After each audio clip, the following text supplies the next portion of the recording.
오늘 우리에게 주신 하나님의 말씀은 아모스 7장 10절에서 17절까지의 말씀입니다.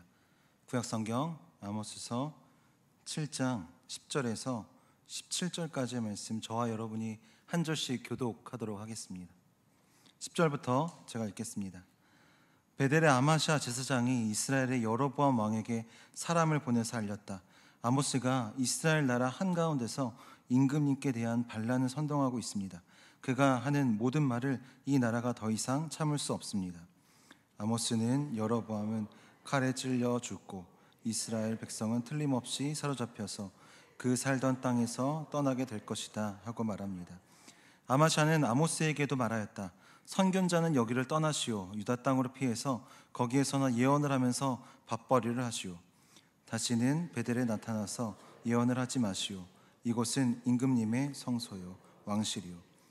아모스가 아마샤에게 대답하였다. 나는 예언자도 아니고 예언자의 제자도 아니요. 나는 집짐승을 먹이며 돌 무화과를 가꾸는 사람이요. 그러나 주님께서 나를 양떼를 물던 곳에서 붙잡아 내셔서 주님의 백성 이스라엘에게로 가서 예언하라고 명하셨소. 이제 그대는 주님께서 하시는 말씀을 들으시오. 그대는 나더러 이스라엘을 치는 예언을 하지 말고 이삭의 집을 치는 설교를 하지 말라고 말하였소. 그대가 바로 그런 말을 하였기 때문에 주님께서 이렇게 말씀하시오. 내 아내는 이 도성에서 창녀가 되고 내 아들딸은 칼에 찔려 죽고 내 땅은 남들이 측량하여 나누어 차지하고 너는 사로잡혀간 그 더러운 땅에서 죽을 것이다. 이스라엘 백성은 꼼짝없이 사로잡혀 제가 살던 땅에서 떠날 것이다. 아멘. 우리는 어느 지역에 가거나 어떤 모임이나 어떤 공동체, 커뮤니티, 심지어 단톡방에서 만나게 되는 이들이 있습니다. 어떤 사람을 만나냐면 그곳을 지배하는, 그 분위기를 주도하는 어떠한 그 생각들과 의견들을 장악하는 일을 만나게 됩니다. 이런 사람을 두고 리더라고 하기도 하고 실세라기도 하고 옛날 말로는 터줏대감이라고 하기도 하잖아요. 그래서 우리가 이 어떤 새로운 곳에 어떤 새로운 단톡방에 하나 들어가도 잘 이렇게 적응하고 살아남으려면 이 터줏대감의 눈치를, 실세의 눈치를 잘 봐야 됩니다. 만약에 내가 거기서 카톡 하나 잘못했다가는 이들의 눈밖에 나게 되는 거죠. 그럼 그곳에서의 생활은 오래가지 못하게 됩니다. 튀는 행동 한번 잘못하면 잘못해서 이들의 심기를 딱 건드리면 살아남기가 쉽지가 않습니다. 제가 눈치가 없는 편은 아니거든요. 어릴 적부터 이 눈칫밥을 먹고 자라가지고 언제 끼어들어야 될지, 언제 가만히 있어야 될지, 이때 뭘 해야 될지 이렇게 치고 빠지는 거를 잘하는 눈치로 이 세상을 살아왔던 사람입니다. 그래서 나름 적응력이 뛰어난 사람 중에 한 사람이 저입니다. 그런데 이런 제가 눈치 보다가 정말 도망치듯 뛰쳐나온 곳이 있습니다. 제가 전도사 때 그 소개로 목회자들끼리 모여서 이 말씀을 읽고 큐티하고 나눔하는 그 모임에 초대되어서 갔습니다. 그래서 너도 한번 말씀 같이 나누고 큐티 모임 갖자. 그래서 첫날에 딱 갔더니 다들, 제가 이제 막내니까 막 엄청 반겨주고 환영해주고 막 따뜻하게 맞이해주는 겁니다. 그래서 되게 기분이 좋았어요. 근데 거기서 이제 제일 말을 많이 하시고 막 리액션도 크고 제일 많이 웃는 목사님이 저한테 여기는 어떤 모임이고 여기는 언제 모이고 여기서는 무엇을 하는지 하나하나 차근차근 잘 알려주셨어요. 그래서 저를 이렇게 잘 대접해 주시고 대우해 주시니까 기분이 좋았죠. 그래서 다음 모임이 기다려졌습니다. 그래서 그 다음 모임에 기대하는 마음으로 딱 갔는데, 가보니까 이제 돌아가면서 이제 큐티 나눔을 하잖아요. 말씀을 읽고 묵상한 것, 그리고 하나님이 내게 주신 마음을 이렇게 음성을 나누는 시간을 가졌습니다. 여러 목사님들이 이제 나누시고, 그 다음에 제 차례가 딱 됐습니다. 제가 이제 주신 말씀대로 이렇게 막 나누고 있는데, 첫날 저에게 세상 친절하게 이렇게 모임에 대해서 소개해 주신 그 리액션 크신 목사님이 갑자기 제가 이렇게 막 이야기를 하고 있는 중에 손을 이렇게 딱 드시는 거예요. 그리고 이렇게 인자한 이 웃음으로, 전도사님, 그런 뻔한 묵상 말고 어디서 베껴온 듯한 그런 나눔 말고 전도사님만의 묵상을 좀 해보세요. 갑자기 이렇게 비평을 이렇게 평가를 해주시는 겁니다. 아주 인자한 웃음을 지으면서 아주 날카로운 비수를 딱 꽂으시더라고요. 이날 이후로 제가 그 모임에 갔을까요? 안 갔습니다. 눈치 보면서 슬슬 빠졌습니다. 모임에 2번 다시 발을 들이지 않았습니다. 그리고 나중에는요, 제가 어떻게 됐냐면 이 목사님 얼굴만 보면요, 마음속에 뻔한 묵상, 베껴온 나눔, 이것만 생각이 나는 겁니다. 약간 PTSD, 그 외상후 스트레스 장애처럼 막 약간 트라우마가 생긴 겁니다. 그래서 그분 앞에만 서면요, 제가 실제로 말을 막 더듬게 되더라고요. 그게 아니라요, 이렇게 더듬게 되더라고요. 나중에 알고 보니까 이분이 그 큐티 모임을 만드신 장본인이세요.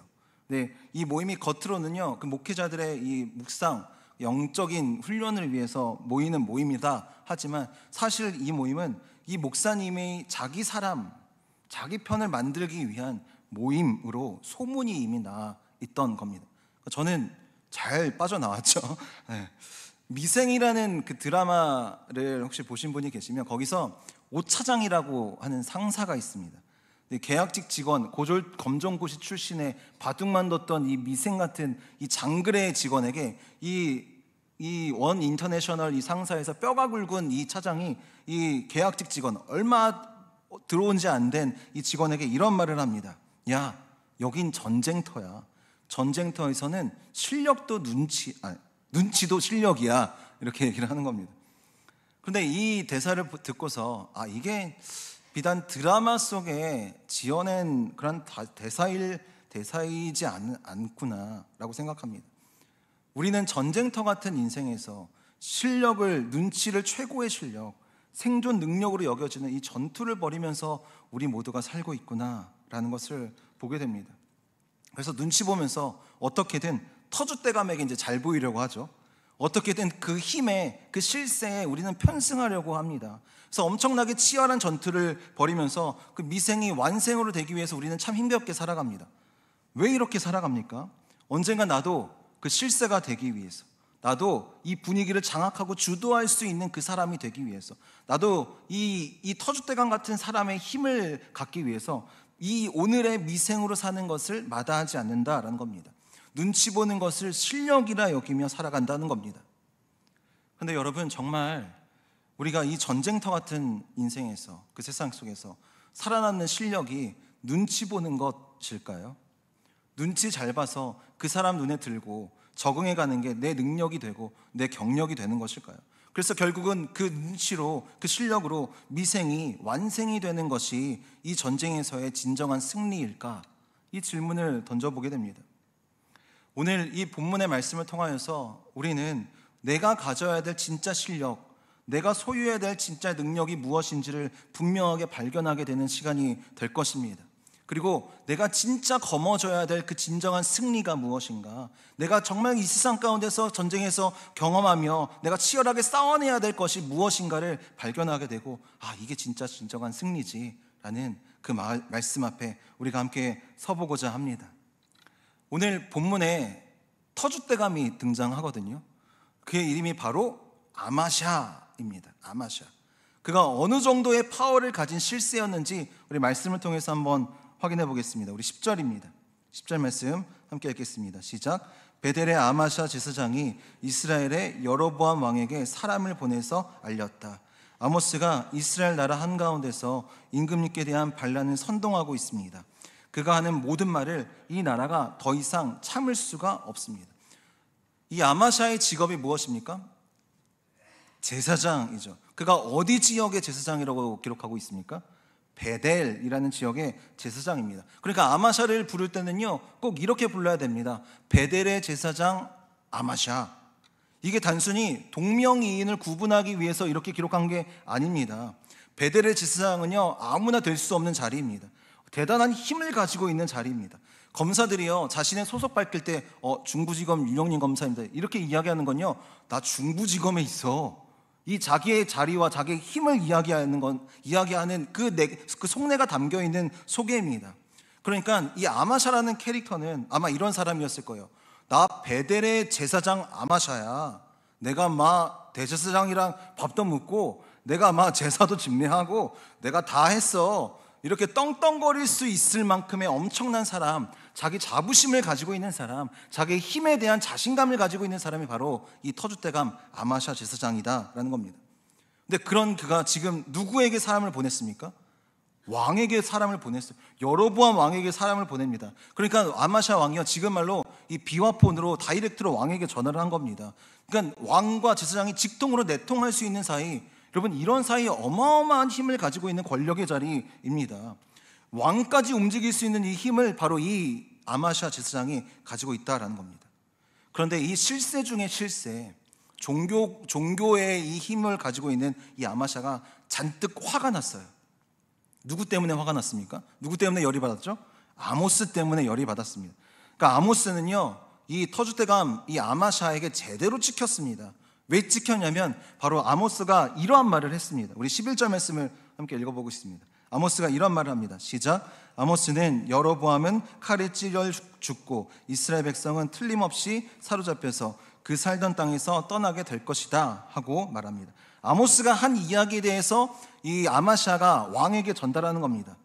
여러분 화가 날 만하죠. 화가 날 만한 이야기입니다. 충분히 왕에게 고발할 만한 말을 아모스가 했습니다. 반란자, 선동자, 주동자라고 할 만한 그 말을 지금 아모스가 한 건 사실입니다. 그러고 보면 아모스도 참 눈치가 없는 사람입니다. 베델의 아마샤라고 했으면 모를 리가 없었을 겁니다. 근데 그 앞에서 굳이 이 말을 여로보암이 죽고 이스라엘 백성은 사로잡혀서 땅에서 떠나가게 될 것이다, 굳이 이 말을 이 아마샤 앞에서 아모스가 했다는 겁니다. 굳이 그가 다 들리는 곳에서 그의 귀에 들어갈 걸 다 뻔히 아는 상황 속에서도 아모스는 그 앞에서 이야기한 거죠. 그러니까 눈치가 실력이면 이 아모스는 미생입니다. 그리고 아마샤가 이 아모스한테 아모스 때문에 유독 화가 난 포인트가 있습니다. 우리 12절 말씀을 한번 보겠습니다. 12절입니다. 시작. 아마샤는 아모스에게도 말하였다. 선견자는 여기를 떠나시오. 유다 땅으로 피해서 거기에서나 예언을 하면서 밥벌이를 하시오. 아마샤가 아모스를 뭐라고 부릅니까? 아까 왕에게 이야기할 때는 반란을 일으키는 사람이다 라고 얘기했는데, 직접 아모스에게 이야기할 때는 선견자 아모스 여기 떠나라 라고 이야기하는 겁니다. 선견자가 어떤 사람이죠? 구약성경에서 앞을 내다보는 사람, 선지자, 예언자라고 부르는 직책을 가지고 있는 사람입니다. 아니 그냥 반란자요, 우두머리요 이렇게 불러도 되는 이 아마샤가 이 아모스를 보고서요 선견자요, 선지자요 라고 합니다. 그리고는 뭐라고 하냐면요, 너 유다 땅으로 돌아가, 네가 살던 남유다로 돌아가. 그리고 나서 아주 결정적인 말을 합니다. 뭐라고 얘기하냐면 유다로 돌아가서 거기서 예언하면서 밥벌이를 하시오 라고 말합니다. 지금 누가 이야기하고 있습니까? 아마샤가 지금 아모스에게, 어디서 갑자기 튀어나온 이 아모스에게 선견자요, 네 땅으로 들어가서 예언하십시오. 그 예언으로 거기서 밥벌이나 거기서 하십시오 라고 이야기한다는 겁니다. 제사장이 하나님의 말씀을 다루고 있는, 하나님의 일을 하고 있는, 거룩한 일을 하는 그 거룩한 직분으로 세워진 제사장이 이 하나님의 말씀을 전하는 그 예언의 일을 두고서 밥벌이라고 이야기한다는 겁니다. 여러분 이 아마샤가 가진 이 속마음을 우리가 한번 좀 그의 속으로 들어가서 좀 한번 살펴볼 필요가 있습니다. 아마샤가 이런 마음이지 않았을까요? 아니 내가 제사장 중에 제사장인데, 아니 내가 이 베델의 실세인데, 아니 여기 내 구역인데 어디서 듣도 보도 못한 자가 굴러들어와서 감히 내 영역을 침범해? 감히 제사장인 나를 패싱하고 하나님의 말씀이라면서 이 나라의 존폐를 운우네? 감히 강력한 힘을 가지는 왕을 그렇게 노네? 어디 감히 내 앞에서 예언을 해? 딱 이 마음이지 않겠습니까? 그런데 제가 이 말씀을 읽으면서 이 아마샤의 속을 들어가 보고 그의 속마음을 딱 보니까 어딘가 낯설지가 않더라고요. 그의 속내가 전혀 제게 어색한 마음이 아니더라고요. 그러고 보니 아마샤가 느끼는 이 불편함, 내면의 이 불쾌함을 저도 너무나도 자주 느끼고 있더라고요. 누군가 제 영역에, 제 바운더리에 제가 영향력을 끼치고 있는 공동체나 사람에게 갑자기 어떤 키 크고 잘생긴 목사님이 딱 나타나서 막 이야기를 하는데 사람들이 막 너무 좋아하는 거예요. 아 그렇구나. 여기저기 막 교회 누비면서 이런저런 일들을 막 이렇게 해나가고 막 이렇게 잘하고 있는 거, 인정받고 있는 모습을 보면 저 엄청 불편했을 겁니다. 지금 상상만 해도 기분이 썩 좋지 않은데요. 그러니까 아마샤와 똑같은 감정을 제가 가지고 있다는 겁니다. 아니 아마샤보다 아마 더 분노했을지도 모릅니다. 여러분 회사 잘 다니고 있어요. 어느 정도 인정도 받고 사람들에게 에이스라는 소리도 듣습니다. 그런데 어느 날 새로운 직원이 딱 채용됐다는 소식을 들었어요. 근데 신입이 아니라 경력이래요. 경력 채용이래요. 근데 나보다 이 경력 채용된 이 사람이 한 살이 어려요. 나보다 또 경력도 좀 또 깁니다. 그리고 이 사람이 전 직장이 어느 정도 인지도가 있는 회사에서 스카웃 되듯 채용된 겁니다. 그러니까 나보다 정확히는 알지 못하지만 나보다 그래도 높은 연봉을 받을 것이라는 내신 짐작을 하게 됩니다. 그런데 이 사람이 출근한 날부터 모든 사람이 다 그의 말에 모두 막 고개를 끄덕이고 호응하고 그의 의견에 막 일이 점점 진행이 되고 사람들에게 인정받고 칭찬받고 지지받는다 생각해 보세요. 어떤 마음이 드십니까? 아마샤의 마음이지 않겠습니까? 어느 정도 이해가 되지 않으신가요? 그의 속내가 안 어색하잖아요. 그러니까 인간이라면 느낄 수밖에 없는 그 감정들을 바로 이 아마샤가 지금 느끼고 있다라는 겁니다. 그런데 여러분, 이 감정을 느끼는 거 이게 문제가 아닙니다. 진짜 문제는요, 이 감정을 대하는 내 마음의 문제입니다. 이 감정을 대하는 내 자세가 문제인 겁니다. 아마샤에게 정말 심각한 문제가 뭐냐면 우리가 절대로 수용하거나 절대로 이해하거나 공감하거나 타협할 수 없는 본질적인 문제가 그것이 무엇이냐면 아마샤는 지금 하나님보다 나라는 사람에게 온 마음과 신경을 완전히 쏟고 완전히 빼앗긴 채로 살아가고 있다는 겁니다. 나라는 사람에게 온 신경과 집중을 쏟고 있기 때문에 나를 불편하게 하는 사람, 나를 불쾌하게 만드는 것, 감히 내 영역을 침범해 내 영향력을 감소시켜 그 요인들을 다 극도로 싫어하고 그것을 즉각 바로 즉시 어떻게든 그 요인들을 제거하려 하고자 하는 것입니다. 분명히 그는요, 베델의 제사장입니다. 그 시대에 그곳에 영적인 리더로 세움을 받은 사람입니다. 그러니까 그는 아모스의 이 섬뜩한 말을 듣고서 그는 하나님의 말씀이라 여기며 즉시 돌이켰어야 합니다. 그런데 그는 엄중한 하나님의 그 말씀을, 경고를 듣지 못합니다. 왜 그렇습니까? 내 마음에, 내 내면에 아우성치고 있는 나를, 내 음성만, 내 모습만, 내 내면만 주목하고 있기 때문에 그렇습니다. 내가 너무 소중해서 내 밥그릇 빼앗길까 봐, 내 밥벌이 놓칠까 봐, 내 자리에 누가 올라갈까 봐, 내가 어떤 약간의 피해라도 입을까 봐 그 두려움과 그 염려와 불안과 걱정에 완전히 사로잡혀서 살아가고 있는 정말로 문제를 끌어안고 사는 사람이 바로 아마샤다라는 겁니다. 사람에게 가리워서, 사람에게 마음을 빼앗겨서 사람 때문에 하나님을 보지 못하고 있습니다. 그렇게 결국 하나님을 거부하고 하나님을 거절하고 마는 본질적인 이 문제를 아마샤가 가지고 있다라는 겁니다. 그런데 여러분, 이 아마샤의 문제가 비단 그만의 문제일까요? 아마샤만의 문제일까요? 교회를 떠나고 신앙생활 멈추고 그렇게 교회에 생활하지 않는, 신앙생활하지 않는 성도들의 가장 큰 요인, 원인, 그 이유가 무엇이냐면 사람 때문입니다. 결국 나 때문에 그렇습니다. 나를 불편하게 하는 그 사람, 내 마음에 자꾸만 상처를 내는 그 사람, 나를 지치게 하는 그 사람 때문에 떠나게 되는 겁니다. 교회를 어떻게 처음 오게 되죠? 한번 가보자 라는 이 사람의 말에 교회를 오게 됩니다. 그리고 딱 가봤더니 따뜻하게 막 환대해줘요. 나를 막 대해줍니다. 분위기가 또 마음에 들어요. 목장 모임에 갔더니 VIP라면서 막 반찬도 더 챙겨주고 엄청 신경 써주고 내 이야기도 엄청 잘 들어줍니다. 그런데 시간이 점점 지나면 지날수록 어떻게 됩니까? 갑자기 설거지해라, 이번에는 네가 저녁 준비 좀 해라. 점점 힘들어지는 겁니다.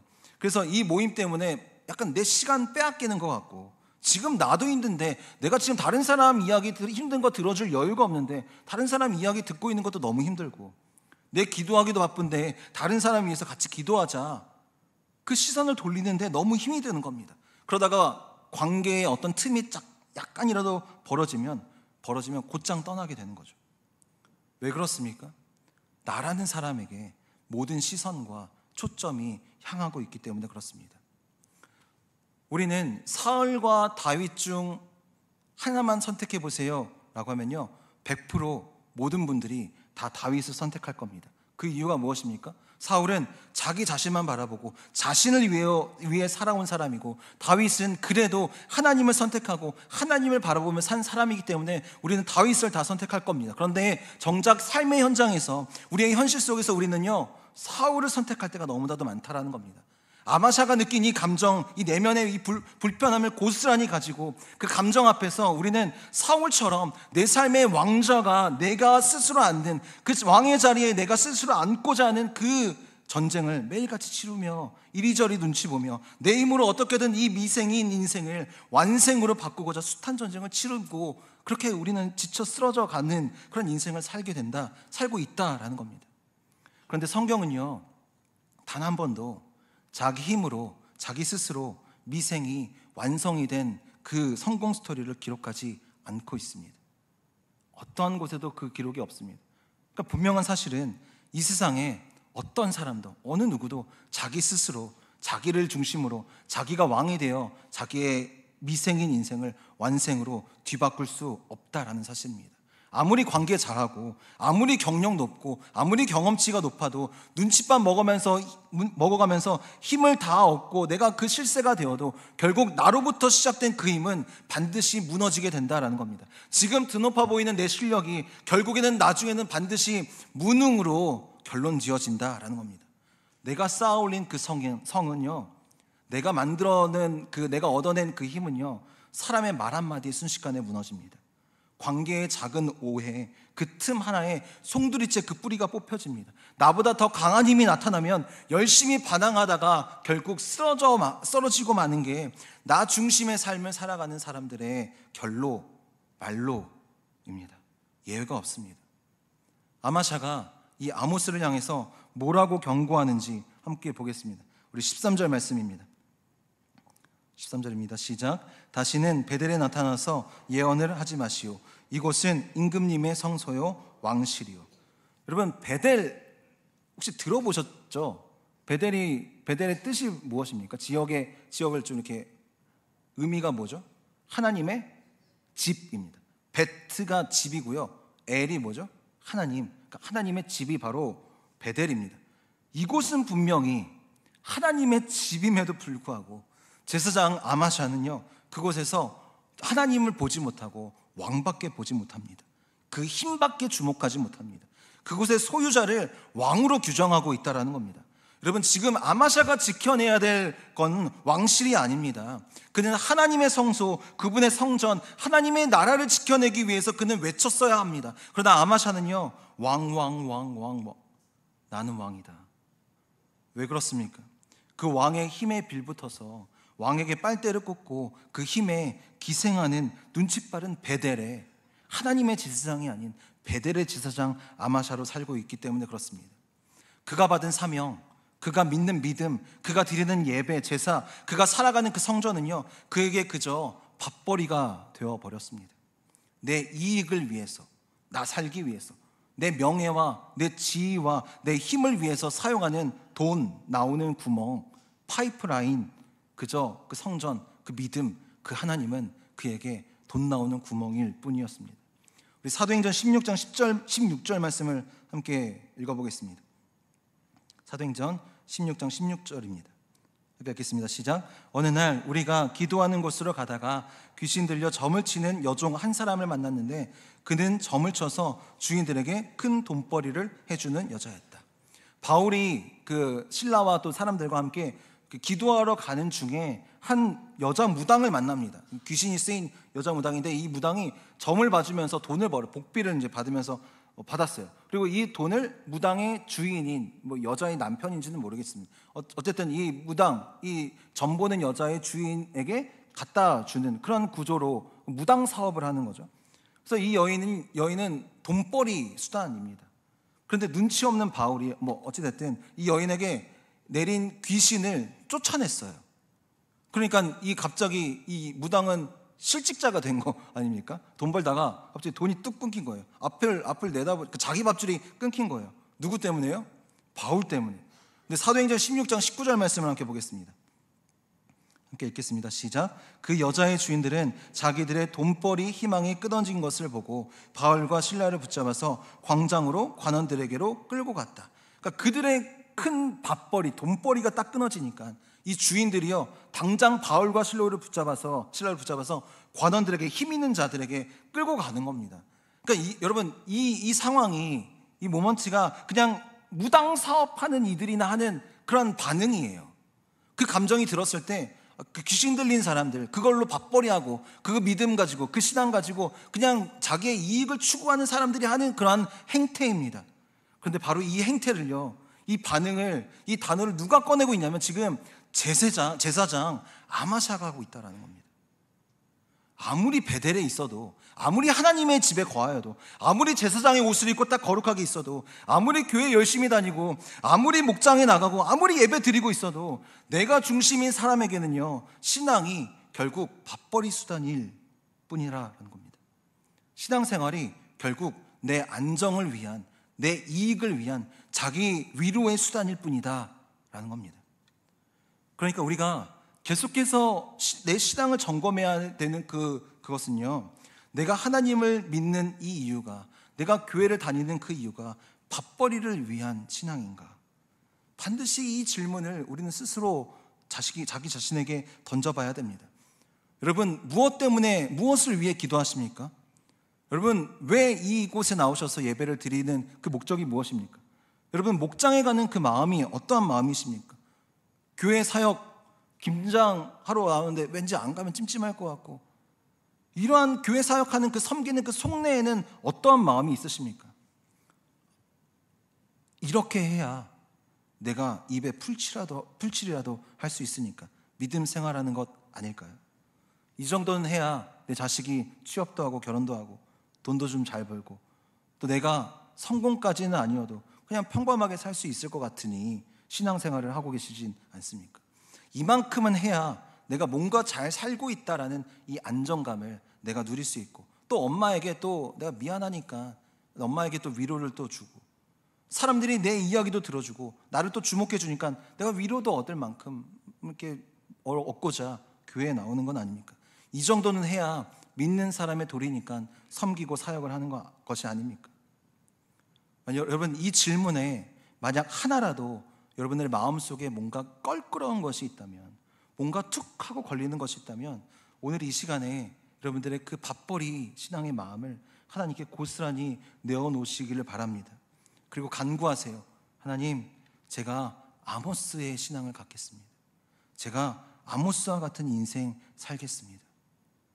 이러한 간구를 하시기 바랍니다. 왜냐하면 아모스는 이러한 사람입니다.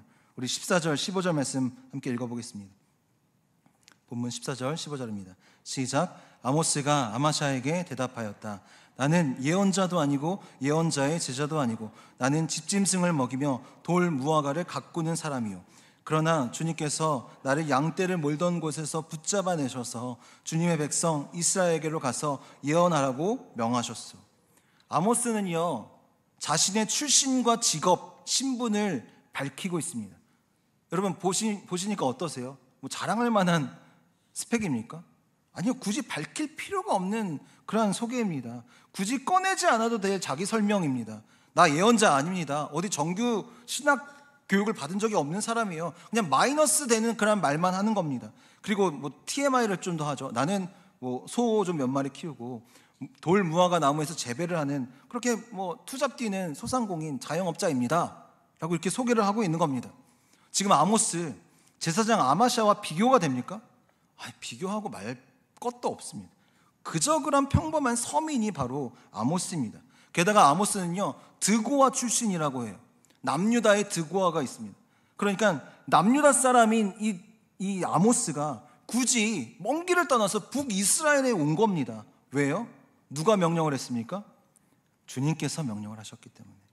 아모스의 표현을 따르면요, 아모스가 양떼를 막 이렇게 치고 몰고 있는데 하나님이 딱 붙잡아내셨대요. 그냥 멱살 붙잡고 끌어내는 그런 단어의 표현이 아니라 택하셔서, 지정하셔서 내가 너를 불렀다라는 겁니다. 그러니까 영어로는요, The Lord called me예요. 하나님이, 주님이 나를 콜링하셨다라는 겁니다. 그러니까 아모스는 하나님의 부르심, 이 콜링, 소명을 받아서 그는 이 먼 길을 아무도 모르는 생면부지의 사람 앞에서 하나님의 말씀을 전하고 있는 겁니다. 이게 바로 그의 자기소개입니다. 세상의 기준으로 보면요, 아마샤의 기준으로 보면, 그 사람들의 힘 있는 자들의 기준으로 보면 정말 아모스 별 볼 일 없는 무명의 사람입니다. 그런데 우리는 그의 소개에서, 그 소개의 이 설명에 담긴 아모스에게 주신 하나님의 소명, 아모스가 붙잡고 지금까지 걸어온 그 걸음, 그가 이 자신의 사명을 위하여 정말로 눈치 보지 않고 온 힘과 온 마음을 다해서 전하고 있는 이 담대함, 우리는 그것을 볼 수 있어야 합니다. 그리고 아모스는요, 자신이 받은 사명을 그대로 따라서 살아가고 있는 그 삶의 모습을 바로 이 아마샤에게, 그리고 여로보암에게, 그리고 그 땅의 북이스라엘에 있는 하나님을 믿는 사람들에게 그는 보여주고 있다는 겁니다. 그러니까 이렇게 아모스, 정말 사명감의 그곳에서 이야기하고 하나님의 그 말씀을 또 그들에게 경고를 하고 있는 아모스를 보고 아마샤는요, 아마 불쾌함을 넘어서 두려움을 가졌을 겁니다. 엘리트 교육받고 선택받은 그런 출신으로 나는 이렇게 제사장직을 밥벌이 정도로 생각하고 있는데, 아니 저 아무것도 아닌 정말 뭐 별 볼 일 없는 이 사람, 이 아모스라는 자는 저렇게 사명에 불타서 사명을 따라 살고 있다니.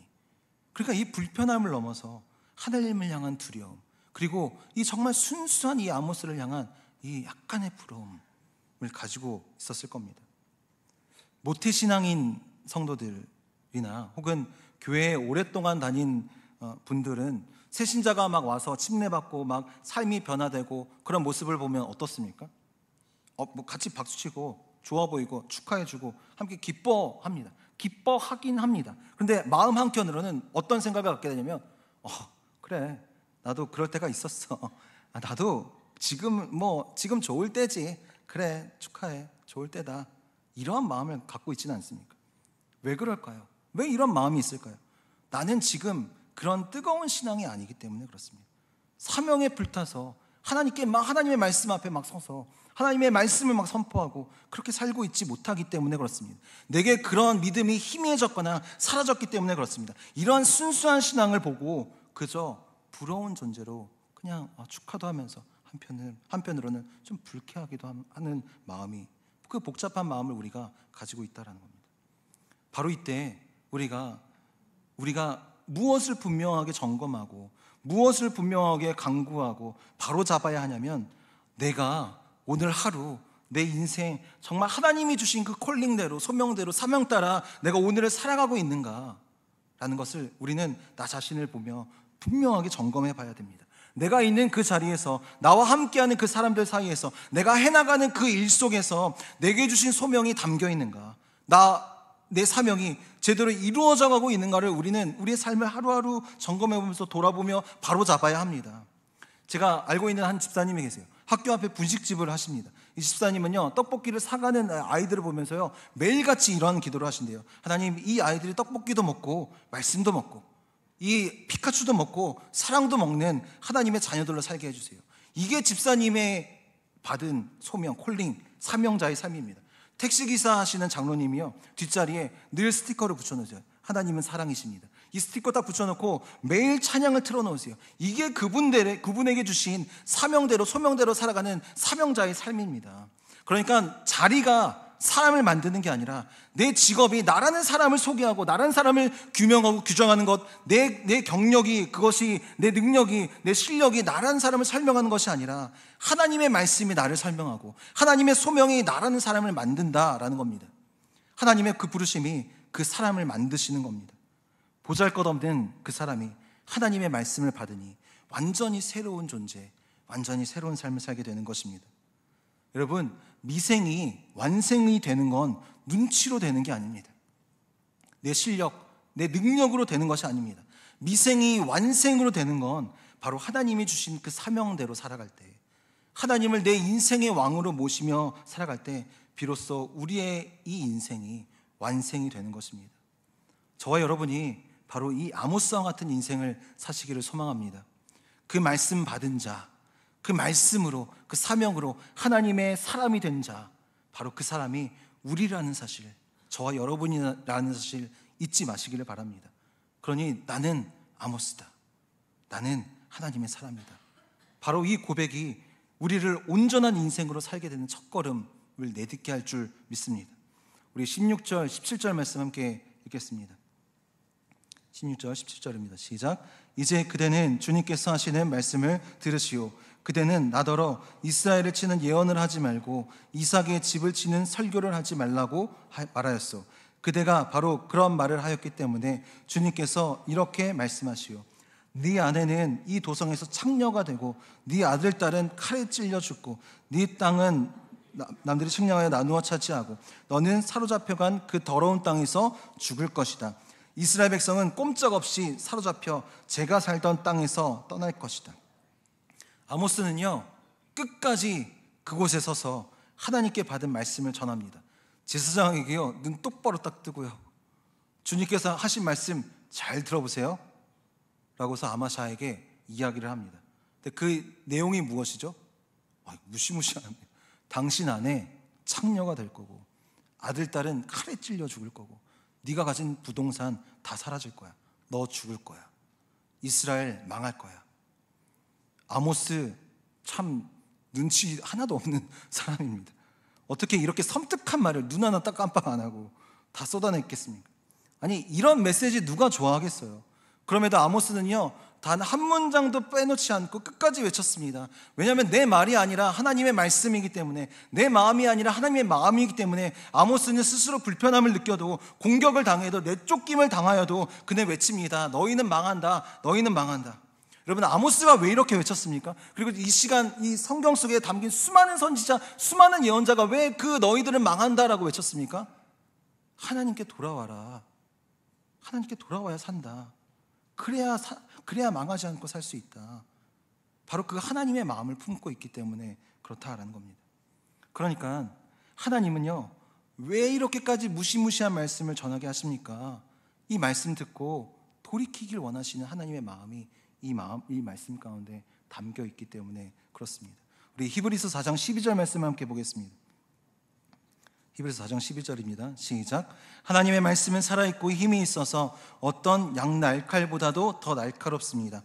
그래서 사람 속을 꿰뚫어 혼과 영을 갈라내고 관절과 골수를 갈라놓기까지 하며 마음에 품은 생각과 의도를 밝혀냅니다. 하나님의 말씀이 있어야 우리 안에 있는 암세포를 제거할 수가 있습니다. 하나님의 그 말씀 앞에 서야 우리 안에 있는 이 더럽고 추악하고 부정한 이 정욕들을 다 제거를 할 수가 있습니다. 하나님의 말씀 앞에 우리가 그 말씀 앞에 서야 내 안에 있는 생각과 내 불순한 의도를 다 밝혀내서 제거할 수 있기 때문에 하나님은 이 날카롭고 무시무시한 말씀을 전하고 계신다라는 겁니다. 그래서 우리가 이 말씀을 듣고 말씀을 대하고 이 진리를 대할 때요, 내가 쪼개질 각오를 하고 들어야 됩니다. 내 몸에 있는 암세포를 도려내어서 적출하듯 내 안에 있는 죄악과 추악과 탐욕과 이 부덕함을 말씀으로 도려낼 것이다 라고 하시는 하나님의 역사를 기다리며, 하나님 제거해 주세요 라고 하며 이 말씀을 들어야 됩니다. 그래야 우리가 살 수 있습니다. 아모스는요, 이스라엘을 망하기 위해 보낸 자가 아닙니다. 이스라엘을 살리기 위해서 하나님의 부르심을 받은 자입니다.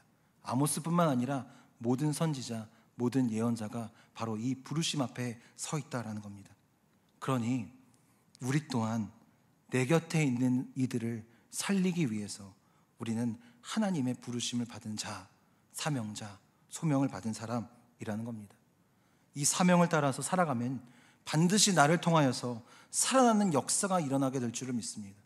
내가 눈치 보지 않고요, 하나님의 그 복음 가지고 그 진리 앞에서 내가 정말로 이 한 영혼을 위하여 구원하고자 하는 그 예수 그리스도의 그 마음, 하나님의 마음을 가지고 내가 서면 그곳 가운데 하나님의 놀랍도록 역사하시는 그 역사가 우리 삶을 통하여 이루어지게 될 줄을 믿습니다. 여러분, 아모스와 아마샤, 지금 누가 완생을 살아가고 있습니까? 누가 진짜 실력자입니까? 누가 진짜 능력을 소유하고 누가 진짜 이 역사와 현실과 이 세상을 움직이고 주도하고 있는 자가 누구입니까? 누가 진짜 생명을 살리고 있습니까? 아모스이지 않습니까? 여러분, 진짜 실력은요, 눈치가 아닙니다. 진짜 실력은 배경이 아닙니다. 진짜 실력은 사람에게 잘 보이는 기술, 돈 잘 버는 테크닉, 타이밍을 볼 줄 아는 눈이 아닙니다. 진짜 실력은 하나님을 붙잡는 것입니다. 내게 주신 소명 붙잡고 그 사명을 따라서 사는 그 걸음, 한 걸음 한 걸음, 그 믿음 붙잡고 사는 것이 나의 진짜 실력이고 나의 진짜 능력이라는 것입니다. 그 실력을 가지시고 이 세상을 주도하시는 이 시대의 아모스가 저와 여러분이 되기를 도전합니다.